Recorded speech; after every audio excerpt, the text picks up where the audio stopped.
ద్వితీయోపదేశకాండం 31వ అధ్యాయము 8వ వచనం. ద్వితీయోపదేశకాండము 31:8. అందరం కలిసి చదువుకుందాం. Deuteronomy chapter 31 and verse 8. ద్వితీయోపదేశకాండం 31:8. అందరం కలిసి. నీ ముందర నడుచువాడు యెహోవా, ఆయన నీకు తోడైయుండును, ఆయన నిన్ను విడువడు, నిన్ను ఎడబాయడు. భయపడకుము, విస్మయమొందకుమని ఇజ్రాయెల్ అందరి ఎదుట అతనితో చెప్పాను. దేవుడు మన ముందర నడిస్తే ఏం జరిగిద్దో అనే దాని మీద మనం మాట్లాడుకుంటూ వస్తున్నాం. గడిచిన కాలంలో ఇంచుమించు ఒక 5 విషయాలు చూసినట్లు నాకు గుర్తు.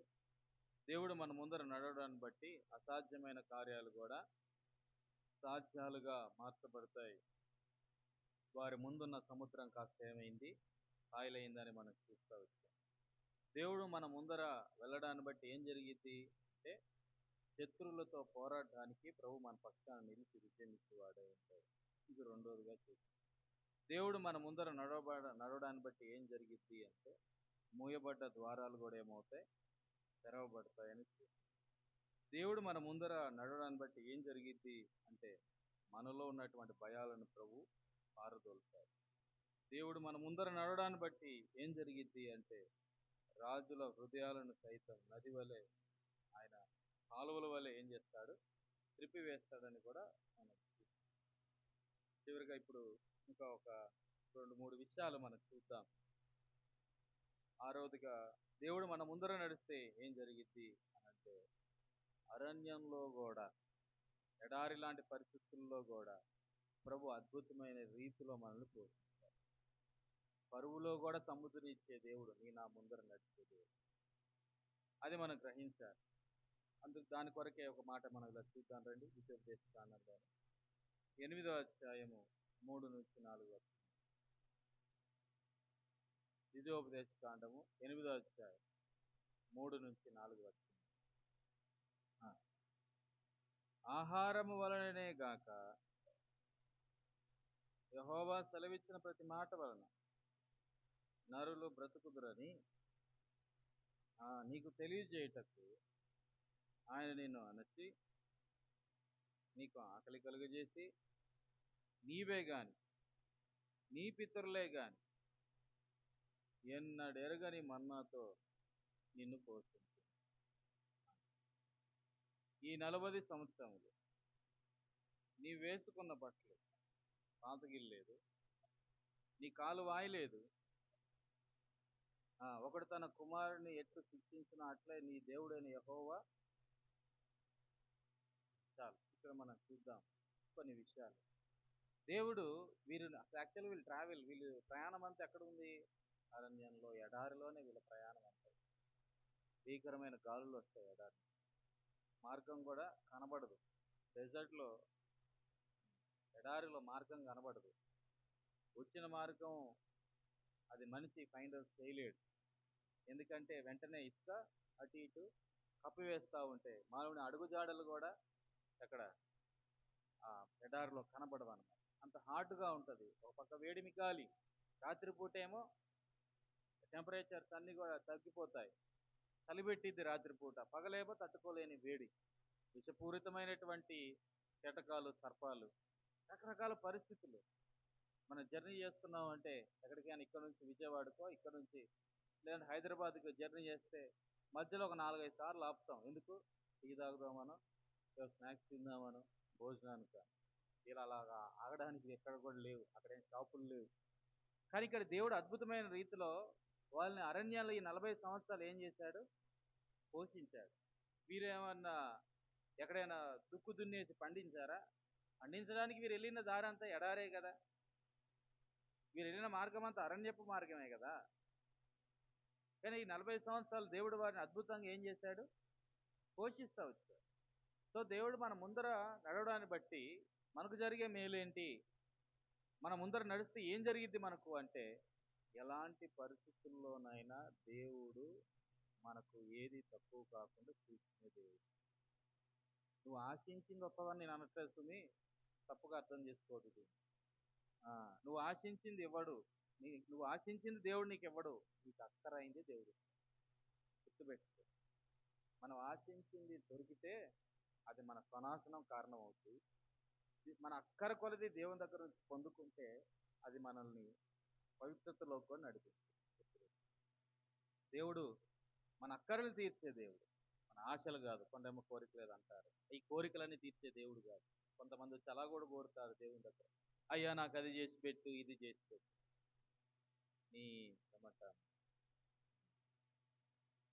ఆ యొక్క స్వార్థపూరితమైనటువంటి ఆలోచనతో నువ్వు చేసే ప్రార్థనలు ఆయన ఆలోచించడానికి ఆయన సిద్ధంగా లేడు. అలా అని చెప్పి నీ అక్కర్లు తీర్చడానికి కాదు, నీ అక్కర్లు తీరుస్తాడు. సరే, ఇక్కడ ఇశ్రాయేలు ప్రజల జీవితం గురించి ఆలోచన చేద్దాం. ఈ 40 సంవత్సరాలు ఈ అరణ్యంలో ప్రభు ఎంత అద్భుతంగా పోషిస్తాడు. దేవుడు మన ముందర నడవడాన్ని బట్టి దేవుడు మనల్ని పోషించే దేవుడు. మన సామర్థ్యం, మన బలము ఇవి కావు మనల్ని పోషించే. నీ దగ్గర అన్నీ ఉండొచ్చు, కానీ దేవుడు నీ ముందర నా ముందర నడవకపోతే అవి దేనికి అక్కర్లేదు. దేనికి అక్కర్లేదు. కింటాలు కింటాలు ధాన్యం ఉండొచ్చు, తులాలు తులాలు బంగారం ఉండొచ్చు, ఎకరాల ఎకరాల పొలాలు ఉండొచ్చు, మంచి బలం ఉండొచ్చు, జ్ఞానం ఉండొచ్చు. దేవుడు నీ ముందర నడవకపోతే, నా ముందర నడవకపోతే ఇదంతా దేనికి పనికి రానిదే. దానివల్ల అందుకే ఇక్కడ పైనే అన్నాడు ఏమని, ఆహారం వలనే కాక యెహోవా సెలవిచ్చిన ప్రతి మాట వలన నరులు, ఈ ఆహారం వల్ల కాదు బ్రతికేది. అలా అని చెప్పి ఆహారం ఇవ్వకుండా ఎండగట్టే దేవుడు కూడా కాదు మన దేవుడు. మన ముందర నడిచే దేవుని మీద మనం ఆధారపడితే ఎలాంటి పరిస్థితుల్లోనైనా ప్రభు మనల్ని ఏం చేస్తాడు, ఆదుకుంటాడు. తన వారు ఆకలితో అలమటిస్తూ ఉంటే చూస్తూ చలించలేని స్థితిలో మన దేవుడు లేడు. మన పిల్లలే ఆకలితో అల్లాడుతుంటే ఏదో చేసి పెట్టాలని చెప్పి ఎంతో కంగారు పడతాం. ఎంతో గొప్ప తండ్రి ప్రాణమే పెట్టాడు, నేను అక్కర తీర్చదా. చాలాసార్లు ఈ విషయంలో జ్ఞానం లోపించితో, అవగాహన లోపించితో తెలియదు, కానీ ప్రతి చిన్న విషయంలో ప్రభు కార్యం చేయడం ఆలస్యమైతే చాలు, ఏం చేస్తున్నావు అంటారు, ఏం చేస్తున్నావు అనేస్తారు. ఆయన నీ కొరకు నా కొరకు తన ప్రాణమే పెట్టినప్పుడు నేను అవసరం తీర్చుతాను. అందుకే చూడండి, అసలు అరణ్యంలో ఎడారిలో ఈ ఇశ్రాయేలు ప్రజలు పోషించబడ్డ విధానం చూస్తే ఎంతో అద్భుతం. ఎక్కడి నుంచి వచ్చింది వీళ్ళకి ఆహారము? ఈ 40 సంవత్సరాలు. అందుకే అక్కడ అంటున్నాడు, నీవు కానీ నీ పితరులే కానీ ఎన్నడూ ఎరగని మన్నాతో నిన్ను ఎక్కడి నుంచి వచ్చింది ఈ మన్నా? మన్నా ఎక్కడి నుంచి వచ్చింది?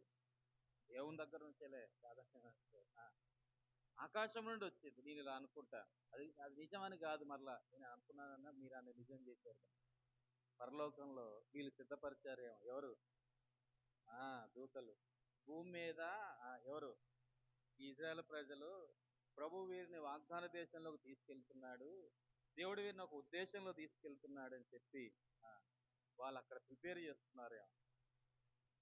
ప్రిపేర్ చేసిన మన్నా ఇక్కడ వీరు తిన్నట్లుగా మనం చూస్తున్నాం. లేకపోతే ఎవరు తినని డిష్ ఏమైనా ఉందా, ఎవరు తినని ఆహారం ఏమైనా ఉందంటారు మన్నాని.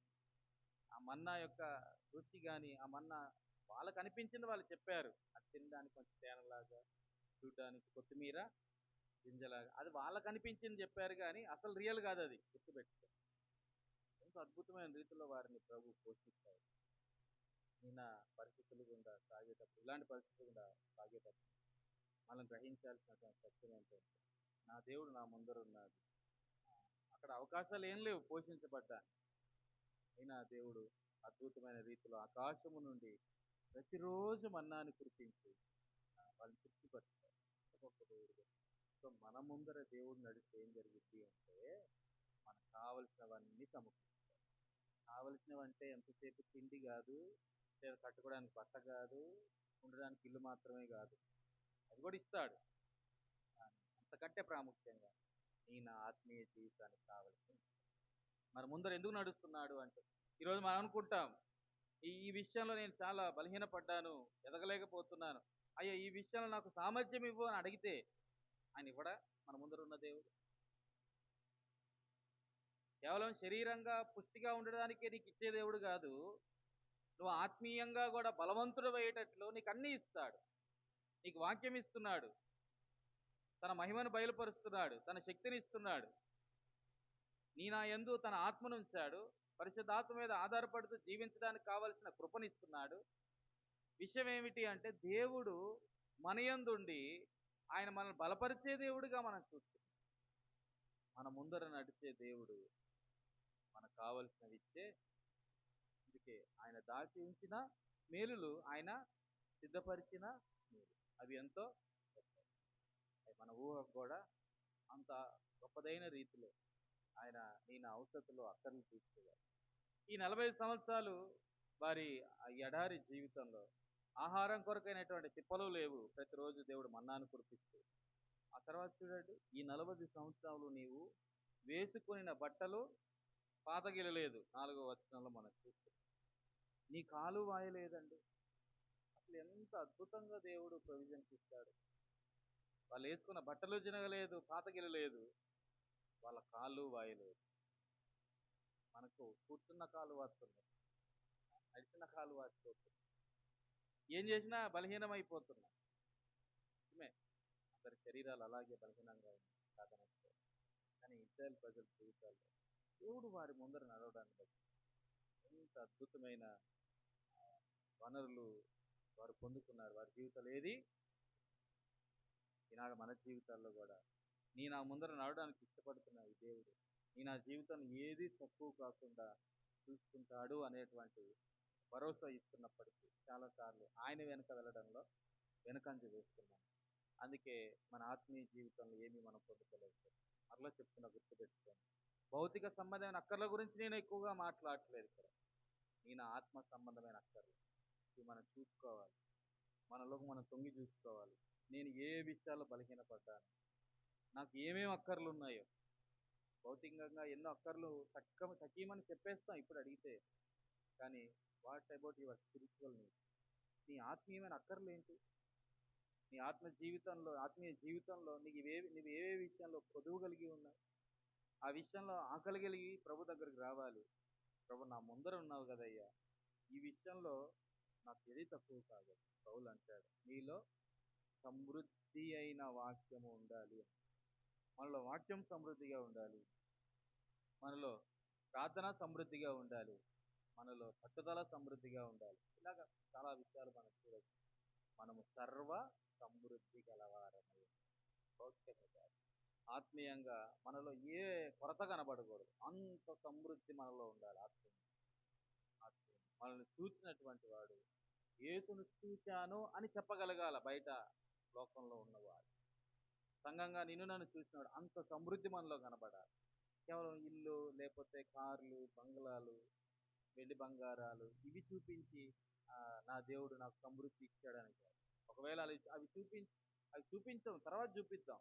కానీ ముందు ఏం చూపించాలా? ఇదిగో నా బ్రతుకు చూసావా ఎట్లా మారి. ఒకప్పుడు నేను ఎలాంటి వాడినో, ఇప్పుడు నేను ఎంత సమృద్ధి ఉన్నా, నాలో సమృద్ధి అయిన ఆనందం ఉంది, నాలో సమృద్ధి అయిన సంతోషం ఉంది, నాలో సమృద్ధి అయినటువంటి వాక్యం ఉంది, యథార్థత ఉంది, నీతి ఉంది, పరిశుద్ధత ఉంది. ఇవన్నిటిని నా దేవుడు నాలో నింపాడు, నాలో ఉన్న అపవిత్రతని పారదోలాడు అని చూపించి తర్వాత ఇవి చూపించు. ఎంతో ఆనందం, సంతోషిస్తాడు. అది కాకుండా ఊరికి ఈ సమృద్ధిని చూపించి దేవుడేదో ఇస్తాడని చెప్పి ఇతరులను భ్రమపెట్టి ఆకర్షించేటువంటి ప్రయత్నాలు లోకంలో ఇప్పటికీ చాలా జరుగుతున్నాయి. దేవుడు నమ్ముకుంటే అదొచ్చు ఇదొచ్చు, ఆయన ఇస్తాడు, అది మీరు సెకండరీ థింగ్. కానీ ప్రాముఖ్యంగా ఏంటంటే నీ అంతరంగంలో మార్పు వచ్చింది. దేవుడు మన ముందర నడుస్తుంది. అందుకే ఫస్ట్ ఆఫ్ ఆల్ మన అంతరంగంలో ఉన్న అవసరతలు తీరుస్తాడు, తర్వాత మన భౌతిక అవసరతలు కూడా ఆయన తీరుస్తాడు. ఇక్కడ ఇజ్రాయెల్ ప్రజల ముందు నడుస్తూ ఈ 40 సంవత్సరాలు ప్రభు వారిని అద్భుతంగా పోషించిన విధానం చూస్తాం. ఇవే మాటలు మనకు ఆయా చోట్ల కనబడతాయి. రండి ఒకసారి కీర్తన 78:23. కీర్తన 78వ అధ్యాయము 23వ వచనం. కీర్తన 78:23.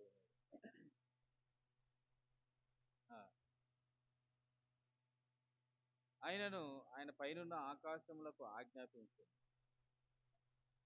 అంతరిక్ష ద్వారములను తెరచెను, ఆహారముకై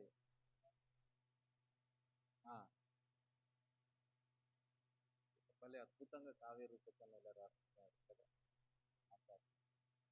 దేవుడు ఆకాశములో పైనున్న ఆకాశములకు ఆయన ఏం చేశాడు? ఆజ్ఞాపించాడు. ఏమని? కింద నా బిడ్డలు ఉన్నారు, వారి కొరకు నువ్వు ఆహారాన్ని పంపించమని ఆకాశానికి ఆజ్ఞాపిస్తే అంతరిక్ష ద్వారాలు ఏమయ్యాయి? తెరవబడ్డాయి. ఎంత అద్భుతంగా అది రాయబడతా. దేవుడు నీ కొరకు నా కొరకు భూమి మీద ద్వారాలే కాదు, అంతరిక్ష ద్వారాలు కూడా, డోర్స్ ఆఫ్ హెవెన్, అంతరిక్ష ద్వారాలు కూడా తెరిచి నిన్ను నన్ను పోషించే దేవుడుగా మనం చూస్తాం. నిజమే, ఏలియా గురించి మనం చూసినప్పుడు ఆ భయంకరమైన కరువులో కూడా ఏలియాని అద్భుతంగా ప్రభు పోషించలేదు. కాకోలం చేత ఎరిత వాగు దగ్గర పోషించాడు. తర్వాత మరలా సారేపతు విధవరాల దగ్గర కూడా పోషించాడు. ఇవన్నీ మనం చూస్తాం. ఇలాగా మనం చూసుకుంటూ వెళ్తే అనేక మంది భక్తుల జీవితాల్లో ప్రభు పోషించినటువంటి విధానం. సరే, అరణ్యంలో ఉన్నటువంటి దావీదును కూడా ప్రభు పోషించాడు కదా. దావీదు దగ్గర ఏమైనా ఉన్నాయా అద్భుతమైనది? నిజంగా మనం దేవుడు నా ముందర ఉన్నాడు అని గ్రహించగలిగితే నా ప్రతి అవసరత అక్కర ఏమైతుంది? తీర్చబడి. అందుకే 25లో దేవదూతల ఆహారము నరులు భుజించురు. సరే, దాని గురించి నాకు తెలియదు, నేను మాట్లాడను. కానీ అందుకే ఇందాక అన్నాడు, పైన వారు ప్రిపేర్ చేసుకుంటే ఆ ప్రిపేర్ చేసింది వీరికి ఇచ్చారేమో అని ఊరికి అలాగే. సరే, దేవదూతలు ఆహారము నరులు భుజించిరి, భోజన పదార్థములను ఆయన వారికి పంపేను అనుందా? సమృద్ధి. దేవుడు మన ముందర ఉంటే మన అవసరం తీర్చబడ్డం మాత్రమే కాదు, కానీ అవి ఎలా తీర్చబడతాయి? సమృద్ధిగా. అందుకే కీర్తనకారుడు 23వ అధ్యాయంలో ఆ మాట అన్నాడు, యెహోవా నా కాపరి, నాకేమీ తక్కువ కాదని అర్థం. దేవుడు మన ముందర నడిస్తే ఏది తక్కువ కాదని గుర్తుపెట్టుకో. ప్రభు తప్పకుండా తన వారిని విడిచిపెట్టడు. సింహపు పిల్లలు లేమి గలవై ఆకలిగొంటాయేమో కానీ తను ఆశ్రయించే వారికి, ఇవన్నీ మనం భలే చెప్పేస్తాం అక్కడ. కానీ ఆ సమయం వచ్చేసరికి కంగారు పడతాం, కలవరపడతాం. ఎలా తీర్చబడతాయి? పిల్లల ఫీజులు అంటాను, లేదంటే పెళ్ళిళ్ళకి ఖర్చులు అంటాను, హాస్పిటల్కి ఖర్చులు అంటాను, అవి ఎలాగెలా అని చెప్పి ఎంత కంగారు మరి చెప్పడానికి. ఇవన్నీ భలే టకటకటగా చెప్పేస్తా. ఆయన మన ముందర ఉన్నాడు అనే నిశ్చయిత మనకి ఏం కలిగజేసిందంటే, ఎడారిలో ఉన్న ఎటువంటి చింత లేకుండా ఉండొచ్చు. అరే, ఆయనకు ఉండాలి చింత. ఏమని? నా పిల్లోడిని నేను చెప్పినట్టుగా నా మార్గంలో వాడిని చెప్తున్నాడు కదా, వాని అవసరతలు నేను తీర్చాలి. అందుకే దేవుని వాక్యంలో రాయబడింది కదా, పేతురు అంటాడు ఏమని? ఆయన మిమ్మల్ని గురించి చింతించుతున్నాడు కనుక మీ చింత యావత్తు నీ ముందర నా ముందర నడిచే దేవుడు నీ గురించి నా గురించి ఏం చేసే దేవుడు? చింతించే దేవుడు. ఆయన మన గురించి ఆలోచిస్తాడు, కన్సర్న్ కలిగిన దేవుడు. ఏ టైంకి ఏమి ఇవ్వాలో ఆయనకు తెలుసు, కంగారు వద్దు మనం. ఆయన అది కూడా ఎలా ఇస్తానంటున్నాడు ఇక్కడ, ఆయన వారికి సమృద్ధిగా పంపేను. నిజమే, ఎంతో సమృద్ధిగా పంపాడు. మిగిలిపోయింది అది, కొన్నిసార్లు కకృతిగా తెచ్చిపెట్టుకుంటూ మిగిలిపోయి తెల్లారికల్లా ఏమైపోయింది? అది కుళ్ళిపోయింది కూడా. అంత సమృద్ధిగా దేవుడు వారికి ఇచ్చినట్లు మనం చూస్తాం. తినడానికి తిండి. తర్వాత కీర్తనకారుడు 105లో కూడా ఈ మాట మనం చూడొచ్చు. ఒక మాట అక్కడ మనకు కనబడి 105:40.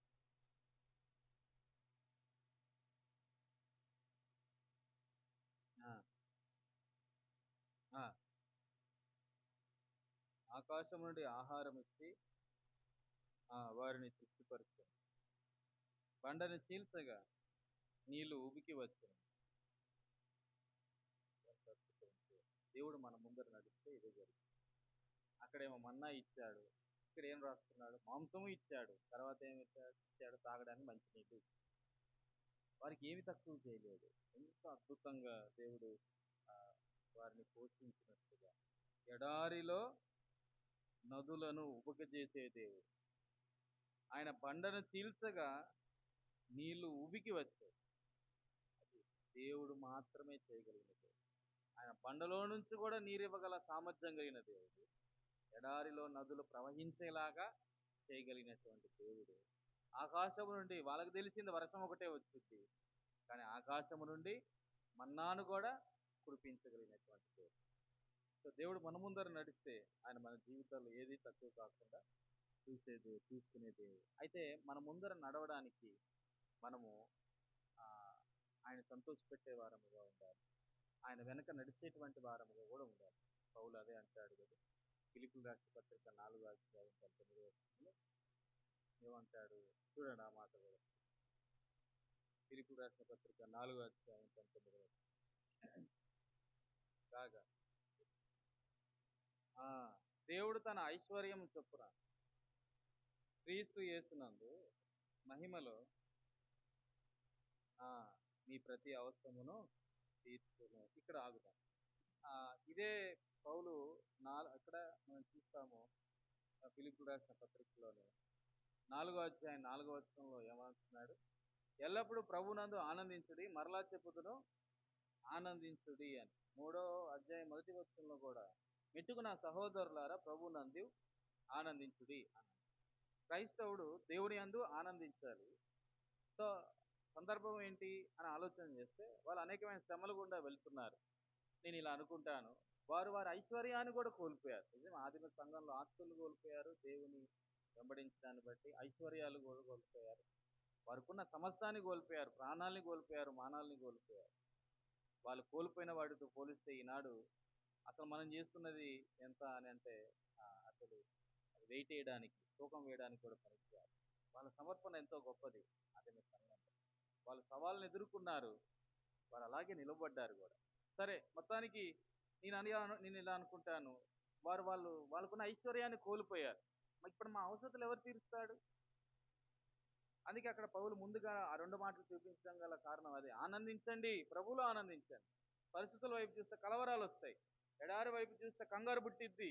అయ్యో, ఈ ఎడారిలో, ఈ అరణ్యంలో మమ్మల్ని ఎవరు పోషిస్తారు? ఆనందించకుండా చేస్తాయి పరిస్థితులు. ఈ పరిస్థితులు మనం కృంగదీసి ప్రభు ఇచ్చే ఐశ్వర్యాన్ని పొందుకోకుండా పరిగెత్తేటట్లుగా చేస్తాయి అటు ఇటు. అందుకే ఇక్కడ ఫిలిప్పీయులకు రాస్తూ కూడా పౌలు అదే మాట రాస్తున్నాడు. ఏమన్నా ఆనందించండి, ఆయనలో ఆనందించండి. పరిస్థితులు ఒకవేళ మనల్ని బాధించేలాగా ఉండొచ్చు, కృంగదీసేలాగా ఉండొచ్చు. పరిస్థితుల వైపు చూడొద్దు, మన ముందర నడుస్తున్న దేవుని వైపు మనం చూద్దాం. మన ముందర నడిచే దేవుని వైపు చూస్తున్నప్పుడు, అందుకే అక్కడ 19లో ఏమని అంటున్నాడు? కాగా దేవుడు తన ఐశ్వర్యము చొప్పున నీ నా అవసరాలు తీర్చబడ్డానికి నీ నా ఐశ్వర్యం దేనికి సరిపోదు అనుకుంటా. నీ నా ఐశ్వర్యం దేనికి సరిపోదండి మన అవసరాలు తీర్చబడ్డానికి. అసలు నీవు నేను రక్షించబడ్డానికి నీ నా ఐశ్వర్యం దేనికైనా ఉపయోగపడిందా? మన ఐశ్వర్యం దేనికి ఉపయోగపడదు అంటే క్రీస్తు ఐశ్వర్యం. అది ఇక్కడ రాస్తుంది. కాగా దేవుడు తన ఐశ్వర్యము చొప్పున క్రీస్తు యేసునందు, నేను లాస్ట్ టైం కూడా మాట్లాడు, పౌలుకి ఇష్టమైన పదం ఇది. ఏది? క్రీస్తు నందు, యేసునందు. ఈ పదం చాలా ఇష్టం. ఎందుకంటే తండ్రి అయిన దేవుడు నిన్ను నన్ను చూస్తున్న ప్రతిసారి యేసుగుండానే చూస్తున్నాడు. లేదా డైరెక్ట్గా మనం చూస్తే మనలో ఎన్నో బలహీనతలు ఉంటాయి, అసహించుకుంటాడు, వద్దుపో అంటాడు. కానీ తండ్రి అయిన దేవుడు చూస్తున్న ప్రతిసారి క్రీస్తునందు చూడ్డాన్ని బట్టే నీవు నేను ఆయన దగ్గరికి తీసుకురాబడుతుంది. ఆయన సహాయం చేసేటప్పుడు కూడా క్రీస్తునందే. అందుకే అక్కడ రాయబడింది. ఏమంటున్నాడు? కాగా దేవుడు తన ఐశ్వర్యము చొప్పున, తండ్రి అయిన దేవుడు తన ఐశ్వర్యము చొప్పున క్రీస్తు యేసునందు మహిమలో మీ ప్రతి అవసరతలు తీర్చుతాడు. లేదంటే ఈ తిరుగుబాటు చేసేవానికి దేవుడు అంత కృపను ఇవ్వడం ఏంటి? ఆయనకు ఆయాసకరంగా ప్రవర్తిస్తున్నా మన అవసరతలు తీరుస్తున్నాడు అంటే మధ్యలో ఆయన ఉన్నాడు. ఎవరు? యేసుక్రీస్తు. ఆయన ద్వారానే మన అవసరతలు తీరుస్తాడు. అందుకే దేవుని ఐశ్వర్యం, దేవుడు తన ఐశ్వర్యం చొప్పున క్రీస్తు యేసునందు నీ అవసరతలన్నీ, ప్రతి అవసరత, నీ అవసరత నా అవసరత ఏదైనా కాదు, అది భౌతికమైనవా ఆత్మీయ, వాటన్నిటినీ కూడా తీర్చేటువంటి దేవుడు. సో మన ముందర నడుస్తున్న దేవుడు ఎందుకు నడుస్తున్నాడు? నీ నా అవసరతలు తీర్చడానికి. తగిన సమయంలో ఏమేమి ఇవ్వాలో ఆయన తెలుసు. ఆ సమయంలో ఆయన ఇచ్చి వాటన్నిటిని కూడా తీర్చడానికి నీ నా ముందర నడుస్తుంది. ఇంకో మాటగా మనం చూడొచ్చు, దేవుడు మన ముందర ఎందుకు నడుస్తున్నాడు అంటే, రండి యెహోషువ గ్రంథం 2వ అధ్యాయం 9వ వచనం. యెహోషువ గ్రంథం రెండో అధ్యాయం. దేవుడు మన ముందర ఎందుకు నడుస్తాడు, నడిస్తే ఏం జరిగిద్దో ఇవి మనం చూడాలి. రెండో అధ్యాయం 9వ వచనం. యెహోవా ఈ దేశమును మీకిచ్చుచున్నాడని, మీ వలన మాకు భయము పుట్టునని, నీ భయము వలన ఈ దేశ నివాసులందరికీ ధైర్యము చెడుననియు నేను ఎరుగుతును అంటాడు. ఆ, ఆ, ఆ, ఆ. అమోరీయుల ఇద్దరు రాజులైన సీహోనుకును ఓగుకును మీరేమి చేసిద్రు? ఆ, ఆ, ఆ, ఆ, ఆ. పైన ఆకాశమందును కింద భూమి అందును దేవుడే. ఆ, ఆ. చాలు. దేవుడు మన ముందర నడిస్తే ఏం జరిగింది? ఈ పారాగ్రాఫ్ దేవుడు మన ముందర జరిగితే ఏం జరిగింది?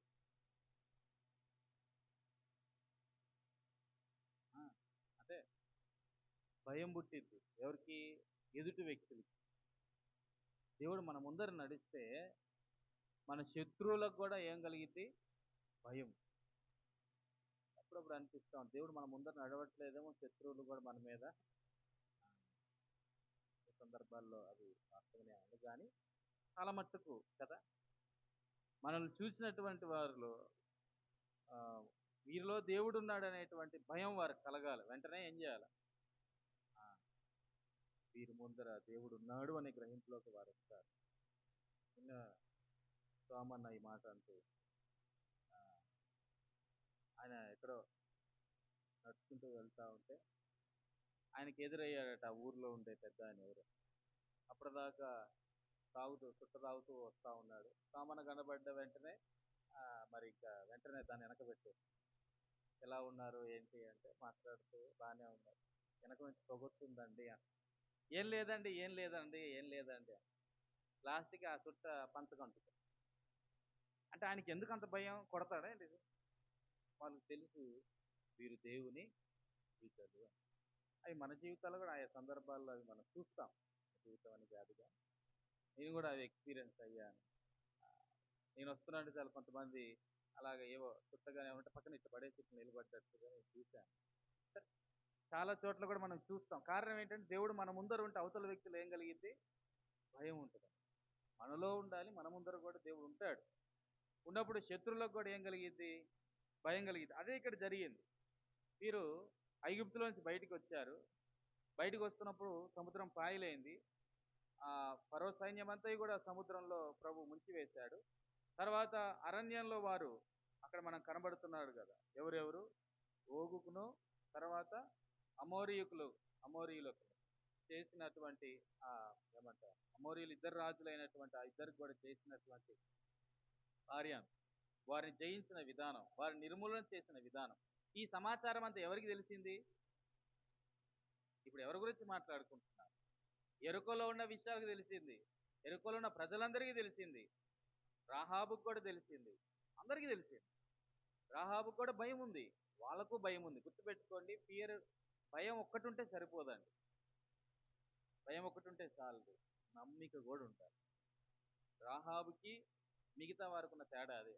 వాళ్ళ హృదయాలు కరిగిపోయాయి, కానీ వారు దేవుని వైపు తిప్పబడ్డ వారుగా లేరు. ఈమె హృదయం కరిగింది, అందుకే దేవుని వైపు త్రిప్పబడ్డ దానిలాగా మనకు కనబడతాం. సో ఈ తలంపు ఏంటంటే, దేవుడు మన ముందర నడిస్తే ఆ ఎరుక కోటలు ఎంతో ఎత్తుగా ఉన్నాయి. ఆ లోపల ఉన్నారు చాలా మంది జనాంగం, వారి దగ్గర విస్తారమైనటువంటి ఆయుధ సంపత్తి ఉంది. అయినప్పటికీ కూడా వారు భయపడ్డారు. ఎవరిని బట్టి? ఇజ్రాయేల్ని బట్ట. దేవుడు మన ముందర నడిస్తే అవతల ఎంతటి వారికైనా ఏం కలిగిద్ది? భయం కలిగింది. దేవుడు మన ముందర నడవకపోతే అది ఉండదు. అయితే అన్ని సందర్భాల్లో ఇది వాస్తవమని అనట్లేదు, ప్రభు కూడా చెప్పట్లేదు. కొన్ని సందర్భాల్లో దేవుడు మన ముందర నడుస్తున్నా కూడా అవతల వ్యక్తుల భయం కాక ఇంకా మూర్ఖంగా తయారై మనల్ని బాధించవచ్చు కూడా. అయితే మోస్ట్లీ మనం ఇలా చూడొచ్చు, దేవుడు మన ముందర నడిస్తే నేను మాట్లాడేది మనుషులకు కాదు భయం పుట్టేది ఎవరికి? దేవుడు మన ముందర నడిస్తే మనుషులకు కాదు భయం పుట్టేది ఎవరికి? అది దేవుడు నీ నా ముందర నడుస్తుంది. ఈ లోకంలో ఉండే మనుషులు కాదు, మనం పోరాడుతున్నది శరీర మాంసములతో కాదు, రక్త మాంసాలతో గలవారితో కాదు, దురాత్మ సమూహం. దేవుడు మన ముందర నడిస్తే వాడికి దడబుట్టి, అది మనం గుర్తుపెట్టుకోవాలి. అందుకే యేసు ప్రభు వారి భూమి మీద ఆయన 3.5 సంవత్సరాల పరిచర్లో మనం చూస్తాం. దయ్యము పట్టినటువంటి వారు ఏమన్నారు ఆయన వస్తా ఉంటే, సర్వోన్నతుడైన దేవుని కుమారుడా మాతో నీకేమి? వాళ్ళు భయం వేసింది. దేవుడు మన ముందర నడిస్తే ఇక్కడ మనం మాట్లాడుకోవాల్సి, బయట ఉండే శక్తులు కాదు, అవసరమైతే వాళ్ళలో కూడా దేవుడు అప్పుడప్పుడు భయాన్ని పుట్టిస్తాడు. అంతకంటే ప్రాముఖ్యంగా దురాత్మాలు లేదంటే ఈ చీకటి అంధకార శక్తులు అవి వణికేటువంటి విషయాలు మనం. సరే, ఇక్కడికి వచ్చినట్లయితే దేవుడు మన ముందర నడవడాన్ని బట్టి, అందుకే ఆ మాటలు మనం చూస్తా ఉన్నాము, వారిలో వణుకు భయము కలిగినట్లుగా. 9వ వచనంలో యెహోవా ఈ దేశమును మీకు ఇచ్చుతున్నాడనియు మీ వలన మాకు భయము పుట్టుననియు మీ భయము వలన దేవుడు మన ముందర నడిస్తే జరిగేటువంటి కార్యం ఇదంతా. దేవుడు వారి హృదయాల భయాన్ని పుట్టిస్తాడు. రండి ద్వితీయోపదేశకాండంలో ఒక మాట, 2వ అధ్యాయం. మనల్ని బట్టి కాదు భయము, దేవుని బట్టి. 2:25 ద్వితీయోపదేశకాండం 2వ అధ్యాయము 25వ వచనం. నేడు నేను నీ వలని భయము నీ వలని వైరము ఆకాశము క్రింద ఉన్న సమస్త దేశముల వారికి పుట్టింప మొదలు పెట్టుతున్నాను. వారు నిన్ను గూర్చి సమాచారం విని నీ ఎదుట వనికి మనోవేదన నొందేది. దేవుడు మన ముందర నడిస్తే కేవలం ఎరుకలో ఉండే వారికి మాత్రమే కాదు, అందరికీ. అందుకే అంటున్నాడు, నేడు నేను నీ వలన భయము నీ వలన వైరము ఆకాశం కింద ఉన్న వెరపు ఆకాశము కింద ఉన్న సమస్త దేశముల వారికి పుట్టింప మొదలు పెట్టుతుంది. దేవుడు మన ముందర నడవడాన్ని బట్టి ఆయన వారిలలో భయాన్ని పుట్టిస్తాడు అనే విషయాన్ని మనం జ్ఞాపకం. చాలాసార్లు మనం పరిస్థితులకు భయపడతాము కానీ ప్రభు ఏం చేస్తారంటే మనల్ని బట్టి పరిస్థితులకే భయాన్ని పుట్టిస్తాడు. అక్కడ ఉన్నటువంటి వారిని బట్టి వీళ్ళకి మనసులో ఎంతో భయం ఉన్నప్పటికీ వేగు చూడ్డానికి వెళ్ళిన వారు, మొదట వేగు చూడ్డానికి వెళ్ళిన వారు మనం జ్ఞాపకం చేసుకుంటే 12 మందిలో 10 మంది ఏం చేశారు అంటే, వారు భయపడింది కాకుండా తర్వాత సమాజాన్ని భయపడి మోషే అహరోనుకి తిరుగుబాటు చేసేటట్లుగా చేశారు. చివరికి వాళ్ళు అక్కడే రాలిపోయినట్లు లేఖనాలు మనం చూస్తాం. తర్వాత మనం ఇక్కడ చూస్తున్న సత్యం ఏంటంటే, వాళ్ళు వీళ్ళకి భయపడటం కాదు, కానీ వీరికి వారు ఏమవుతున్నారు? భయపడుతున్నారు. కారణం ఒకటే, దేవుడు వారి ముందు నడవడాన్ని బట్టి. ఇంకో మాట, అదే యెహోషువ గ్రంథం 5వ అధ్యాయం మొదటి వచనం. 5వ అధ్యాయం మొదటి వచనం. వారు దాటుతుండగా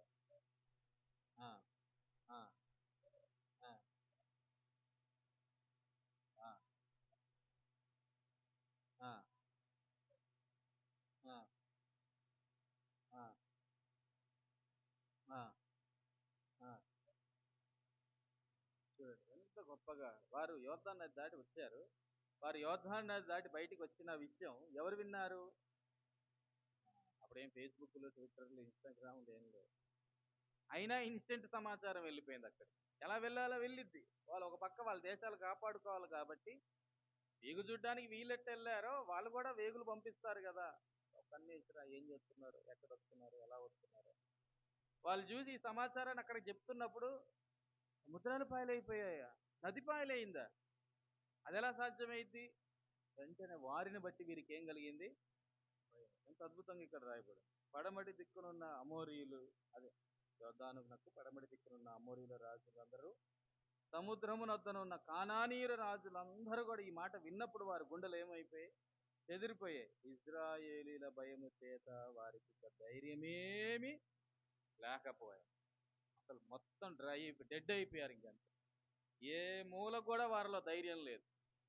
అందుకే దేవుడు ముందే చెప్పాడు, మీరు వెళ్ళండి, ఆ దేశాన్ని నేను మీకు ఇచ్చి ఉన్నాను, స్వతంత్రించుకోండి అన్నాడు. అంటే ఆల్రెడీ వారిలో భయముతో వారు ఆల్రెడీ చచ్చిపోయారు కదా. అదే ఇక్కడ మనకు జ్ఞాపకం చేస్తుంది. వారిలో ధైర్యం అంటూ ఏమీ, దేవుడు మన ముందర నడిస్తే ఎంత గొప్పగా ఉంటుందో చూడండి.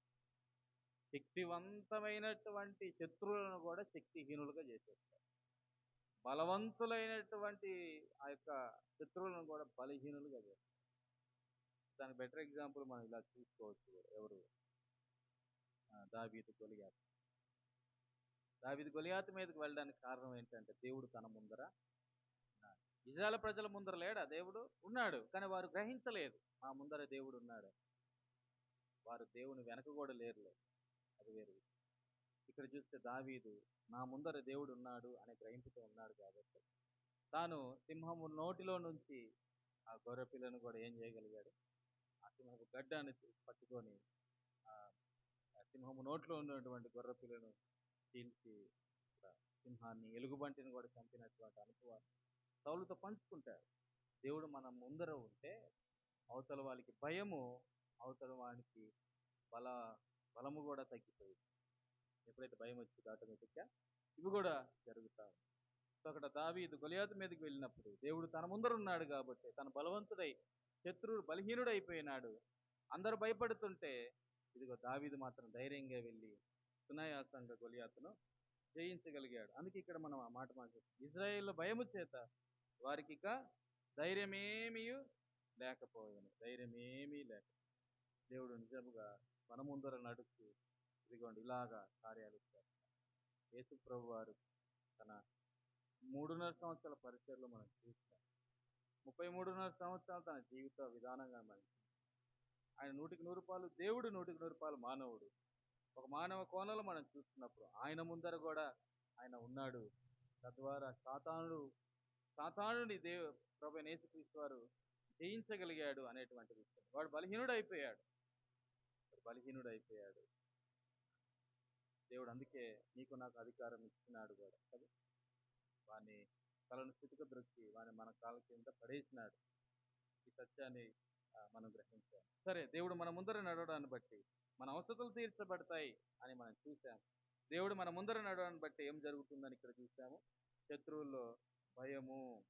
చివరాఖరిగా దేవుడు మన ముందర నడవడాన్ని బట్టి ఏం జరిగిద్దో ఇదొక మాట మనం చూద్దాం. నిర్గమకాండం 13వ అధ్యాయం 21. నిర్గమకాండము 13, 21, 22, 21, 22.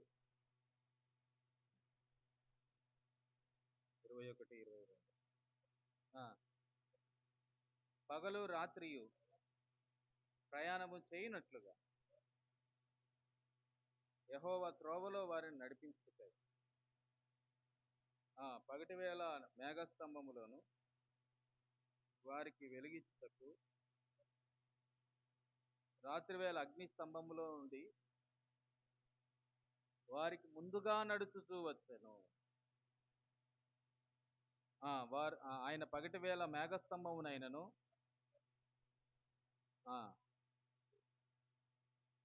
ఇక్కడ కూడా ఆ మాట మనం చూస్తాం, ముందుగా నడుచుతూ. ఇక్కడ దేవుడు ముందుగా ఎందుకు నడుస్తున్నాడు? అక్కడేమో ప్రొవిజన్స్ ఇచ్చాడు, కావలసినవన్నీ వనరులు ఇచ్చాడు. తర్వాత శత్రువులకు భయాన్ని పుట్టించాడు. ఇక్కడగా మనం చూస్తే దేవుడు మన ముందర నడవడాన్ని బట్టి, లేదా వారి ముందర నడవడాన్ని బట్టి ఏం జరిగింది అంటే వారికి ఒక గైడెన్స్ దొరికింది. రెండోది ప్రొటెక్షన్ అని కూడా మనకు చూస్తాం. ప్రభు వారిని నడిపించెను అనే మాట మనకు చూడవచ్చు. ఆయన వారి ముందర నడుచుతూ వారిని నడిపిస్తూ వచ్చాడు. గైడెన్స్. దేవుడు మన ముందర ఎందుకు ఉంటాడు అంటే మనకు సలహాలు ఇవ్వడానికి. మనకు తెలియదు మన ముందున్న మార్గంలో ఎక్కడ నుయ్యి ఉందో తెలియదు, ఎక్కడ పొయ్యి ఉందో తెలియదు, ఎక్కడ అపవాది ఉరివేశాడో తెలియదు, ఉచ్చేశాడో తెలియదు, వాడు ఎక్కడ గాలం వేస్తాడో మనకు తెలియదు. కానీ మన ముందర మన ప్రభు ఎందుకు ఉన్నాడు అంటే, ఇగో ఇది సరైనది కాదు, అటు వెళ్ళొద్దని చెప్పడానికి. ఈ నిర్ణయం నువ్వు తీసుకోకూడదు, ఇది నీ జీవితానికి నష్టం తీసుకొచ్చి పెట్టింది. ఇలా నువ్వు ఉండు, ఇది నీకు ఆశీర్వాదం అని చెప్పడానికి. చాలాసార్లు మన ముందరున్న దేవుని సలహాలు పక్కన పెడతాము. ఇంకెవరో సలహాలు ఫాలో అవి అలా అవుతూ నష్టపోతూ ఉంటాము కూడా సహజంగా. అది మీరైనా నేను. సో మన ముందర మన దేవుడు ఉన్నాడు. మన ముందర ఉండేటువంటి దేవుడు మనకు మంచి గైడెన్స్ ఇచ్చే దేవుడు. కీర్తనకారుడు ఇలాగ అంటాడు చూడండి 32వ అధ్యాయం 8వ వచనంలో. 32:8 కీర్తన 32వ అధ్యాయం 8వ వచనం. నీకు ఉపదేశము చేసేదను, నీవు నడవలసిన మార్గము నీకు బోధించేదను, నీ మీద దృష్టి ఉంచి నీకు ఆలోచన. ఎంత గొప్ప దేవుడు మన దేవుడు. నీకు నాకు ఉపదేశం చేస్తాడు. నీవు నడవలసిన మార్గాన్ని లేదా నేను నడవలసినటువంటి మార్గాన్ని ఆయన మనకు బోధిస్తాడు. నీ మీద దృష్టి ఉంచి లేదా నా మీద మన మీద దృష్టి ఉంచి ఆయన మనకి ఏం చెప్తాడు? ఆలోచన. ప్రభు ఆనాడు ఇశ్రాయేల్ ప్రజల ముందల పగలు మేఘస్తంభముగా, రాత్రి అగ్నిస్తంభంగా ఉండడానికి కారణం అదే. Guidance and protection. ప్రభు వారు నడవడానికి కావలసినటువంటి చక్కనైనటువంటి నడిపింపు. ఈ భయంకరమైన లోకం ఒక ఎడారి లాంటిది, ఒక అరణ్యం లాంటిది. ఈ ఎడారిలో ఈ అరణ్యపు మార్గంలో నీవు నేను చక్కగా నడవాలన్నా, మనము మనకిచ్చినటువంటి సంతానం వారు క్షేమాభివృద్ధిని పొందాలి అన్న, మనకు కావాల్సింది దేవుని యొక్క నడిపింపు. ఆయన నడిపింపు లేకపోతే తర్వాత చాలా నష్టాలు కొని తెచ్చుకోవాల్సి. సో గతించిన దానికి మనం ఏం చేయలేము. కానీ ఇప్పుడు ప్రస్తుతం ఇప్పటి నుంచి అయినా ప్రభు నా ముందర నువ్వు ఉన్నావు కదా, నీ సలహా తీసుకోవడం నాకు నేర్పు, నీ ఆలోచన చొప్పున వెళ్ళడం నాకు నేర్పు, నీ ఆలోచన మీద ఆధారపడడం నాకు నేర్పు. చాలాసార్లు ఆయన ఆలోచన చొప్పున కాకుండా మనం వేరు మార్గాల గుండా వెళ్ళడాన్ని బట్టి అపాయాల పాలైపోతున్నాం. అదే ఆయన ఆలోచన చొప్పున వెళ్ళడాన్ని బట్టి అపాయాలు ఉన్నప్పటికీ కూడా అపాయాల్లో నుంచి ప్రభు మనం తప్పిస్తాడు. లేదా అపాయాల్లో ఉన్నటువంటి నీతో నాతో కూడా ఆయన ఉంటాడు. గుర్తుపెట్టుకో. దేవుడిచ్చిన సలహాకి మనుషులు ఇచ్చే సలహాకి చాలా వ్యత్యాసం ఉంది. మనుషుల యొక్క కౌన్సిల్, మనుషుల యొక్క సలహాలు విని నష్టపోయినటువంటి వారు చాలా మంది ఉన్నారు. అయితే ఐతోపేలు సలహా విన్నటువంటి అబ్షలోము ఏమైపోయాడు తెలుసు. కనుక మనుషుల సలహాలు కాదు మనకు కావలసింది. ఆలోచనకర్త ఉన్నాడు మన ముందర. ఆయన చక్కటి గైడెన్స్ ఇస్తాడు. మన పిల్లల వాళ్ళ భవిష్యత్తు కోసం ఎన్నో ఆలోచనలు మనకు కలుగుతాయి. లేదా పరిచర్యలో ఏవో ఆలోచనలు మనకు కలిగి ఉంటాయి. ఉద్యోగంలో కూడా ఏవో ఆలోచన, ఉద్యోగ ప్రయత్నాల్లో సరే ఏవైనప్పటికీ కూడా నా ముందర దేవుడు ఉన్నాడు. ఆయన నీకు నాకు మంచి నడిపింపు ఇవ్వడానికి ఉంది.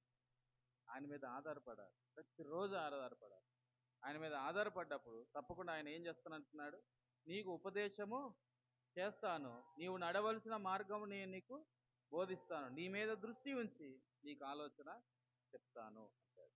ఇంకో మాట చూడండి, యెషయా గ్రంథం 58:11 ఇలా మనం చూడొచ్చు. యెషయా గ్రంథం 58వ అధ్యాయము 11వ వచనం.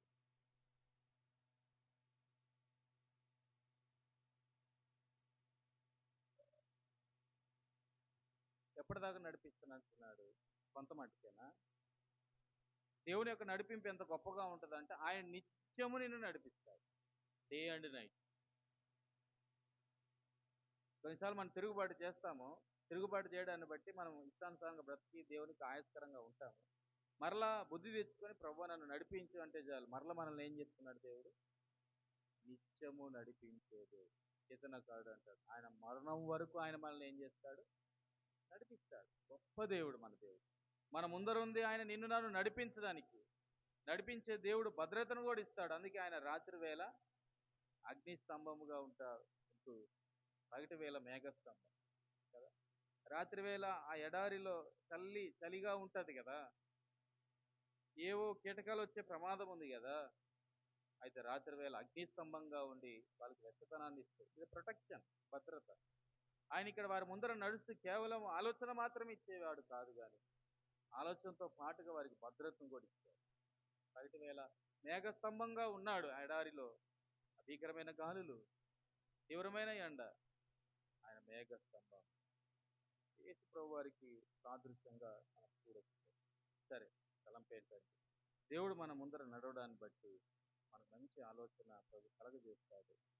అంత మాత్రమే కాకుండా ఆయన మనకు భద్రతను కూడా 3 విషయాలు మనం చూసాం ఈరోజు. దేవుడు మన ముందర నడవడాన్ని బట్టి ఏం జరిగింది?